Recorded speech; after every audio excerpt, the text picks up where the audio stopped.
a un representante del derecho penal nacional, representante trujillano, el doctor Luis Martínez Castro, docente, profesor de pre y posgrado de la Universidad Nacional de Trujillo y ex docente y docente de universidades de Chimbote, Huaraz, Chiclayo, Tarapoto, Chachapoyas, que ha escrito 5 libros: la denaturalización de la prisión preventiva, la autoría y participación, teoría y práctica, el control social peruano, el uso y desuso de recursos de vieja en el Perú y introducción a la ciencia del derecho penal. Maestro y doctor por la Universidad Nacional de Trujillo. Recibimos con un fuerte aplauso al doctor Luis Martínez Castro, quien disertará el tema la desnaturalización de la prisión preventiva en el Perú. Con ustedes, el doctor Luis Martínez Castro.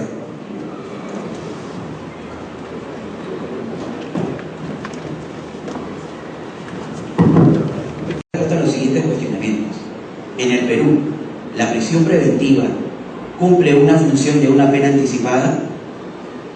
¿Los operadores jurídicos respetan la naturaleza jurídica de la prisión preventiva? ¿O es que la naturaleza jurídica en el Perú se desnaturaliza? Que es materia de mi exposición. Bien, con esta pequeña introducción, mi intención en esta exposición no es volver a repasar cada uno de estos 3 presupuestos, porque como repito, ustedes ya muy bien lo manejan, pero sí abordar algunos cuestionamientos respecto a ellos, para luego llegar a esclarecer y resaltar, llamar su atención respecto a la naturaleza jurídica. Fíjense, respecto al primer presupuesto, que en doctrina se conoce como la prueba suficiente, hoy el Código Procesal Penal de 2004 establece fundados y graves elementos de convicción. El Código Procesal Penal de 1991 establecía en su artículo 135 que existan suficientes elementos probatorios. Bien, primer motivo por el cual quiero detenerme es elementos probatorios, elementos de convicción. El Código del 270 también establece elementos de prueba. Humildemente considero como opinión que elementos probatorios, elementos de convicción, elementos de prueba deben ser entendidos por el legislador como sinónimos. ¿Por qué? No tiene ninguna distinción. Su distinción no se refleja en la práctica judicial. No hay ninguna relevancia jurídico-procesal que diga, oye, ¿sabes qué? Hay una diferencia entre elemento probatorio, elemento de convicción y elemento de prueba. No, deben ser entendidos como sinónimos. Hecha esta pequeña aclaración, el Código Procesal Penal 91 establecía suficiencia probatoria. Hoy el legislador es más celoso y dice, oye, no solamente necesito suficiencia probatoria, sino requiero que sean fundados y graves tus elementos de convicción, tus elementos probatorios. Fíjense, les consigno el siguiente ejemplo. Sujeto A y B, compañeros de trabajo. Por ser los profesionales un buen día discuten, esa discusión se extiende y llegan a los golpes. Eso genera que los demás compañeros de trabajo los logren separar. Entonces, con el calor de la pelea, el sujeto A le dice al sujeto B, te voy a matar. Y al día siguiente aparece el cadáver del sujeto B. ¿Qué elementos probatorios tenemos? La pelea, la frase te voy a matar y el cadáver de B. 3 elementos probatorios. La pregunta es, en base del Código Procesal Penal del 91, un juez penal seguramente hubiese podido emitir un mandato de detención en base con estos 3 elementos probatorios.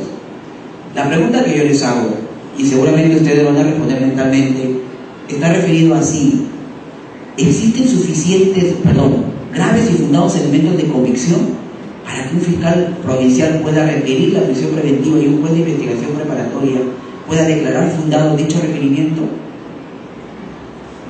La respuesta es no. Cosa muy distinta sería si entre las pertenencias del sujeto A se logra encontrar el arma, un arma de fuego, o manchas de sangre de la ropa del sujeto B. El legislador, cuando establece en el Código Procesal Penal respecto al primer presupuesto, fundados y graves elementos de convicción, está refiriendo que exige un alto grado de probabilidad, lo que decía el profesor Florencio Isaac Max, una acumulación cualitativa de probabilidades, no de certeza, porque la certeza, como ustedes saben, solamente existe en el juicio oral. Entonces tiene que existir repito, un alto grado de probabilidad. La probabilidad, como decía Mixon, es el medio que va a servir de transporte al conocimiento para determinar o pasar de una verdad relativa a una verdad absoluta. Alto grado de probabilidad. Y ese alto grado de probabilidad se refleja por el legislador vigente en establecer los fundados y graves elementos de convicción. Muy bien. Además de eso, considerando que la prisión preventiva es de naturaleza cautelar, miren, el Código Procesal Penal establece no solamente la prisión preventiva como una única medida cautelar, sino existen otras. Por ejemplo, el mandato de comparecencia con restricciones. Pero sabemos que la prisión preventiva es la medida más radical respecto a las medidas cautelares. Entonces, así como es la más radical, los fundados y graves elementos de convicción también tienen que ser intensos en base al principio de proporcionalidad. Muy bien. El segundo presupuesto, establecido en doctrina como la pena a imponerse, que no tiene que ser la pena combinada, sino que tiene que ser una pena concreta. El juzgador tiene que valorar los atenuantes, edad del imputado, las agravantes, reincidencia, pluralidad de agentes, concurso de delitos, entre otras cosas. Aquí también los operadores jurídicos mucho confunden respecto a lo siguiente. La prognosis no solamente está referida a la prognosis de pena, sino la prognosis está referida a los tres presupuestos materiales. Y hay que entender como prognosis como un juicio anticipado que debe hacer el juzgador con los primeros recaudos, pero un juicio de culpabilidad, es decir, un juez que en investigación preparatoria dice en ese momento, oye, yo con los primeros recaudos a este sujeto le corresponde alto grado de probabilidad de culpabilidad o no. Y hay que tener en cuenta que la prisión preventiva no es la única medida cautelar, sino que en la práctica judicial parece que los operadores jurídicos, especialmente el juzgador, establece que solamente existen en su cabecita, en su memoria, dos medidas cautelares. O es el mandato con comparecencia con restricciones o es la prisión preventiva. No hay otra medida cautelar. Eso es un grave error. Y finalmente, el tercer presupuesto que en doctrina se conoce como el peligro procesal, que descansa en dos subconceptos que son el peligro de fuga y el peligro de entorpecimiento. Los autores, el Tribunal Constitucional y la Corte Interamericana sobre Derechos Humanos establece que la prisión preventiva es de naturaleza cautelar. ¿Qué significa que sea de naturaleza cautelar? Significa que el Estado puede privar el derecho a la libertad de una persona con fines de garantizar su presencia durante el proceso penal. ¿Para qué? Para poder efectivizar una futura sentencia condenatoria. Esa es la verdadera naturaleza jurídica de la prisión preventiva. Respecto a ello, el Tribunal Constitucional ha emitido varias sentencias. Por ejemplo, la de Vicente Ignacio Silva Checa, la de Alejandro Rodríguez Medrano, la de Margarita Toledo Manrique, el caso de Laura Bozo, entre otras sentencias. La Corte Interamericana de Derechos Humanos, la más ilustrativa, es el caso Suárez Rosero versus Ecuador, que establece que la prisión preventiva es de naturaleza netamente cautelar. Gracias. Entonces, pero el problema radica en cuál de los dos subconceptos se estaciona la naturaleza jurídica de la prisión preventiva, si en el peligro de fuga o en el peligro de obstaculización, o como establece el Código Procesal Penal vigente, de averiguación de la verdad. Respecto a ello, por ejemplo, el profesor San Martín Castro, en su libro de Derecho Procesal Penal, que cita a Grego, dice que no debe estar en el peligro de obstaculización. ¿Por qué? Porque el peligro de obstaculización busca asegurar los elementos de prueba, los elementos probatorios, los elementos de convicción. Y los elementos probatorios y los elementos de convicción son momentáneos y se dan en una etapa del proceso.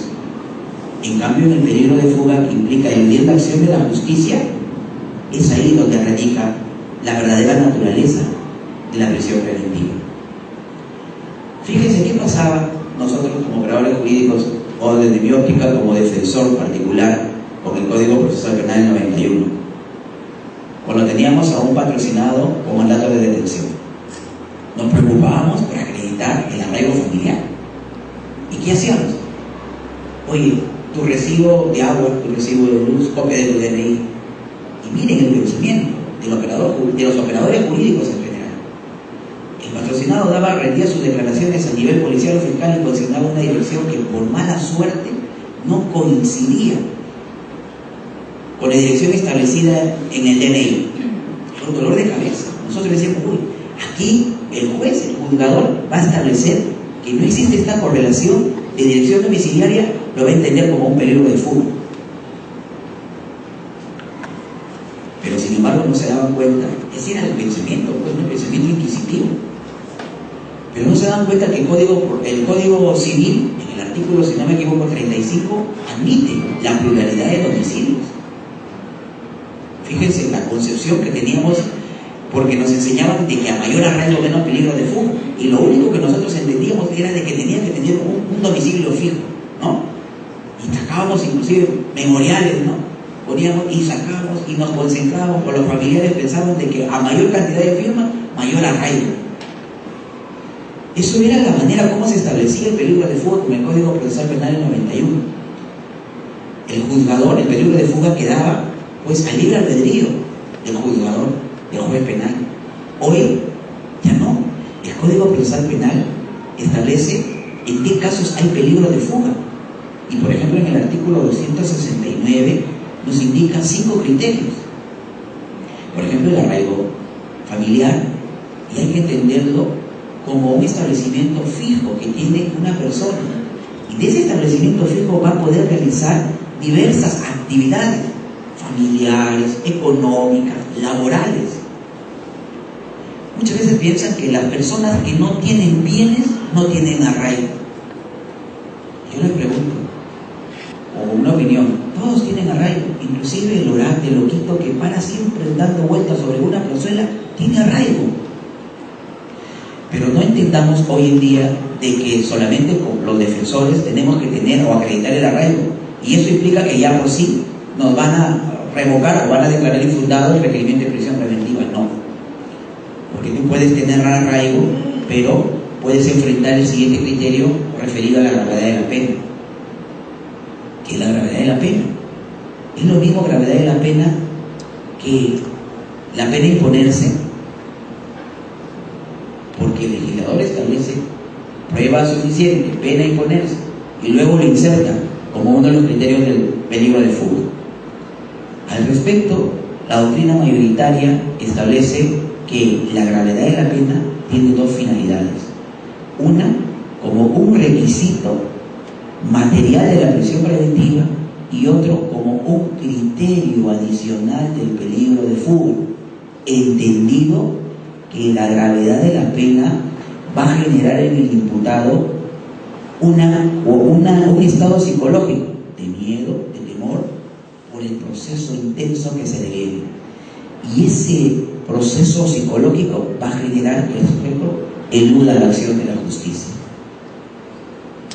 Así tiene que ser entendido la gravedad de la pena como criterio del peligro de fuga. El tercer criterio que hoy establece el legislador está referido a la gravedad del daño causado, y dice que el sujeto no tenga voluntariamente la actitud de poder reparar ese daño. Y aquí hay que tener mucho cuidado por lo siguiente. Fíjense, ¿qué pasaría si un sujeto, está referido al legislador a lo siguiente: un sujeto va manejando un vehículo y genera un accidente de tránsito, genera lesiones en la víctima, lo auxilia, lo lleva al hospital o a la clínica, le paga los gastos de medicina, ¿no? Y está atento por su recuperación. Correcto. A eso se refiere el legislador, que este sujeto ha reparado el daño causado.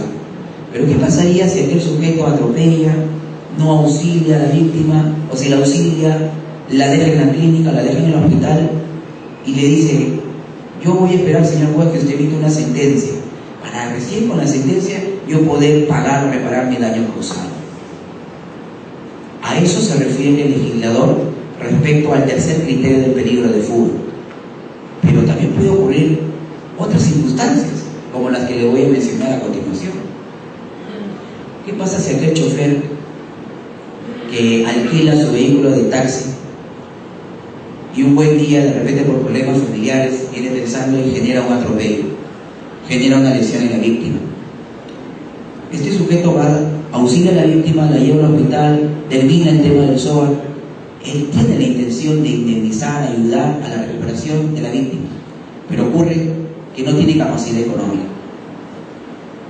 Tiene 3 hijos, tiene una esposa, y solamente el sustento, el soporte económico de la familia es la actividad de taxista, que como ustedes saben, pues diariamente debe ganar entre 30 a 40 soles aproximadamente. ¿El juzgador debe entender que hay peligro de fuga respecto a ese sujeto?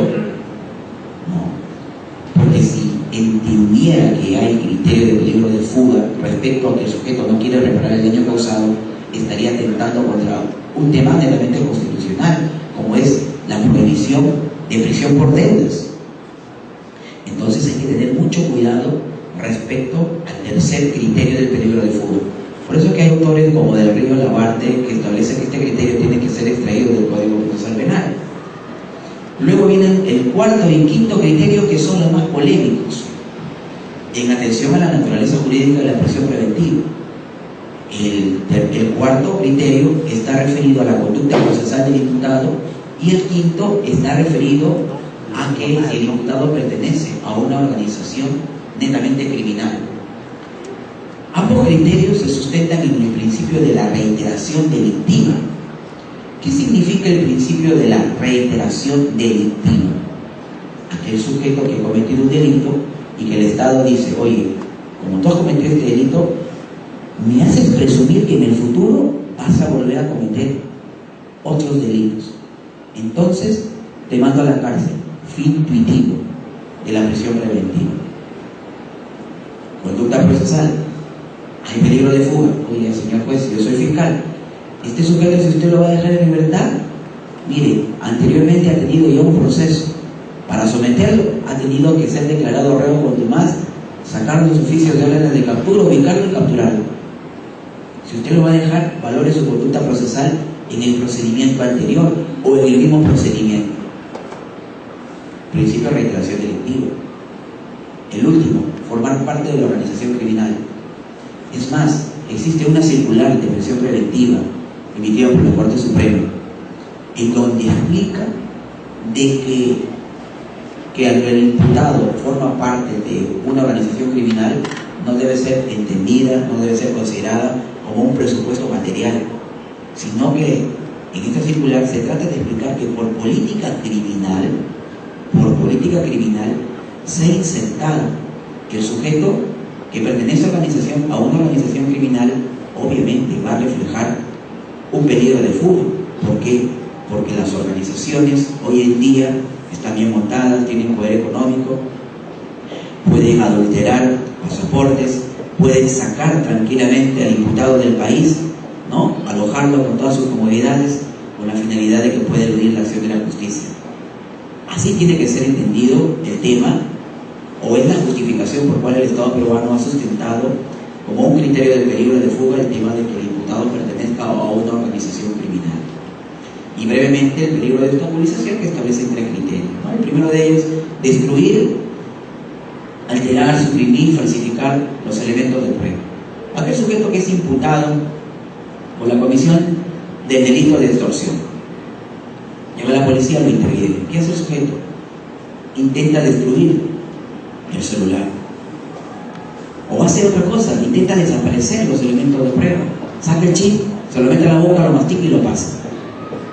Debe ser entendido como desaparecer o querer ocultar los elementos de prueba.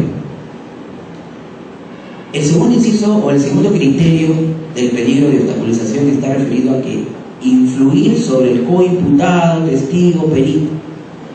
Y no solamente la norma está referida a que el imputado amenace al testigo, a que el imputado amenace al perito, o que amenace a otro coinculpado, ¿no?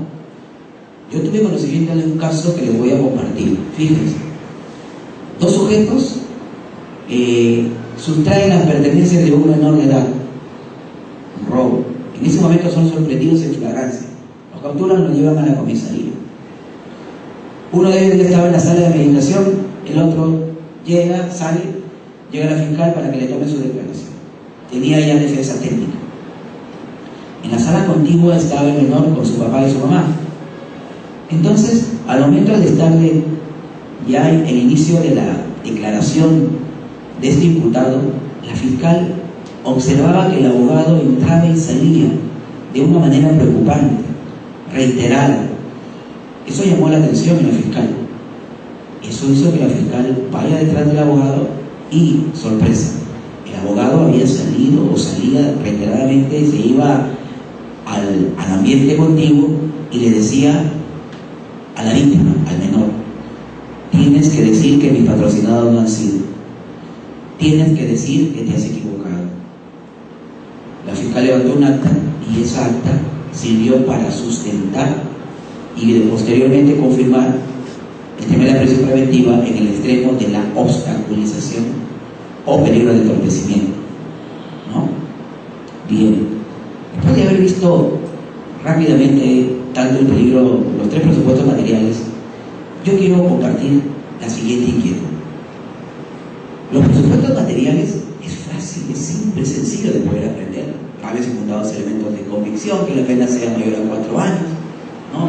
Que en atención de los antecedentes y circunstancias el juez permita razonablemente intuir que el imputado va a eludir la acción de la justicia o obstaculizar la averiguación de la verdad. Fácil. Pero si es fácil, ¿qué ocurre en la práctica? Considerando que en el Perú el 60% de personas son procesados, solo el 40% son sentenciados. Y si yo digo que el 60% de personas en el Perú son procesados, son a través de la prisión preventiva. ¿Qué está ocurriendo? Mala práctica. Fíjense, no solamente la mala práctica, sino que hay que tener en consideración que cuando entre en vigencia, en este caso el Código Procesal Penal, nosotros creemos que en la realidad se va a solucionar y se va a dilucidar todo tipo de problemas, pero no es así. ¿Por qué? Como dice el profesor Víctor Burgos Marillos, tenemos que cambiar el tema netamente cultural en las personas. Yo les había consignado inicialmente el ejemplo del DNI. Fíjense, ustedes quieren que con la entrada en vigencia del Código Procesal Penal, ese juez inquisitivo, ese juez inquisidor, va a ser ahora un juez garantista. Y no solamente echemos la culpa al juzgador, no le echemos solamente tampoco la culpa al fiscal, sino también tenemos gran culpa nosotros, los operadores jurídicos, los que ejercemos la defensa técnica en el Perú. Fíjense, si ya sabemos que la naturaleza jurídica de la prisión preventiva es de carácter cautelar, ¿qué también ocurre en la práctica? Ustedes han escuchado los fenómenos patológicos de la prisión preventiva. ¿Cuáles son esos fenómenos patológicos de la prisión preventiva? La alarma social, la inseguridad ciudadana, la prensa. Miren, el caso de el Colca, ¿no? ¿Cómo se llamaba la señorita? Rosario, ¿no? Rosario. En el caso de Rosario había fumus boni iuris, como dicen, ¿no?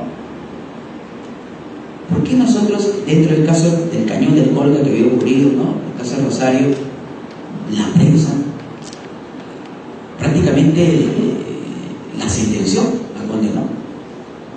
Pero podemos discutir de repente peligro procesal, que ella no vivía en Arequipa, que vivía en Lima, bueno, pero había graves y fundados elementos de convicción, ¿no? El caso que había en su localidad, el caso de Ita Guerrero, el caso de Miriam Pfeffer, casos de alarma social, ¿no? Miren, me estaba olvidando un tema muy importante. La prisión preventiva como medida cautelar, al igual que todas las demás medidas cautelares, como el impedimento de salida, el mandato de comparecencia con restricciones, entre otras, descansan en dos principios fundamentales, que son el fumus boni iuris y el periculum in mora. Fumus boni iuris, citado también por Guarinero, el fumus delicti comici. Pero el fumus boni iuris comprende dos presupuestos, que son, en doctrina procesal clásica, la prueba suficiente y la pena impunes. Y el periculum in mora, obviamente, en el peligro procesal. Muy bien, si yo sé que la naturaleza jurídica de la prisión preventiva es de carácter cautelar, fíjense, existe otra posición minoritaria y ya está a punto de desaparecer, que era que la prisión preventiva debe cumplir fines tuitivos. ¿Qué significa fines tuitivos? En defensa de la sociedad. Es decir, yo impongo la prisión preventiva para poner en buen recaudo a la sociedad, en base al principio de la reiteración delictiva. Esto se dio en algunos países, como por ejemplo en Italia, en Alemania, en Portugal, y también se dio un caso en España. Ustedes lean el caso Carlos Soto, en donde se evita la prisión preventiva en base al principio de la reiteración delictiva.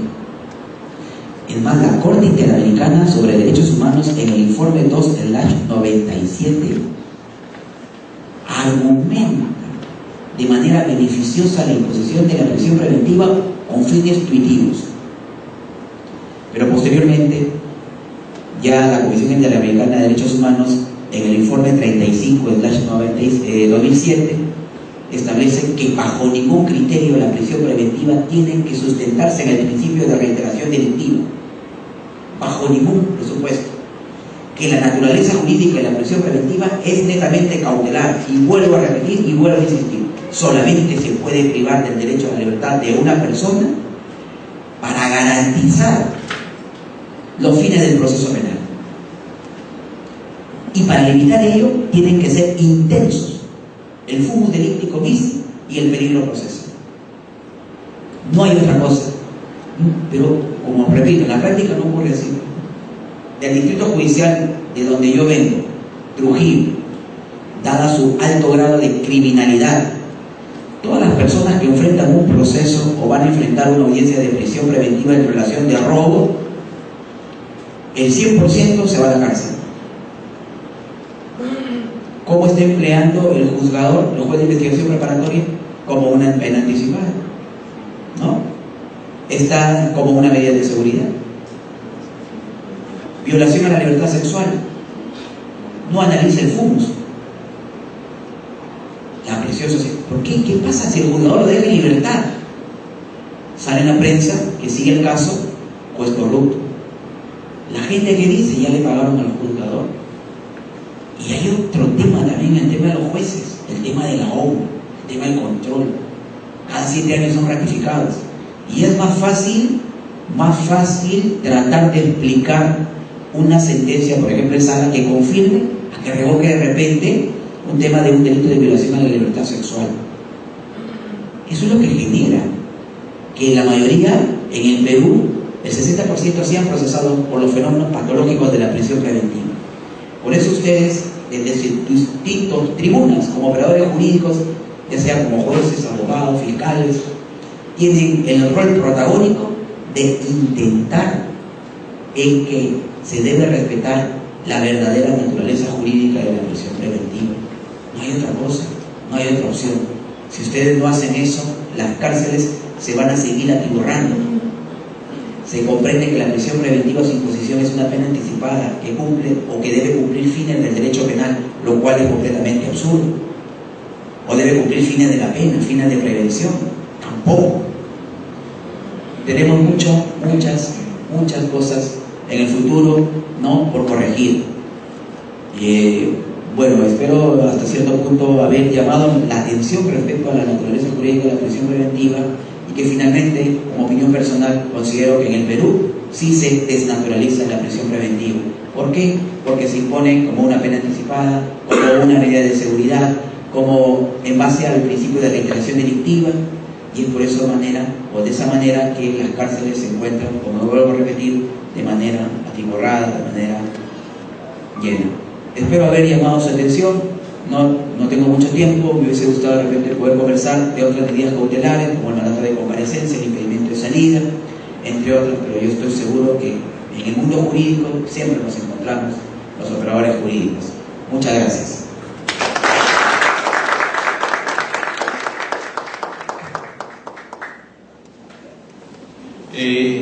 Invitamos al la doctora Ruga Quije, la señorita defensora pública de Piura, a que pasen a la mesa de honor, por favor. Tenemos breves 5 minutos para preparar nuestras preguntas, que gustosamente lo responderá el ponente doctor Luis Martínez Castro.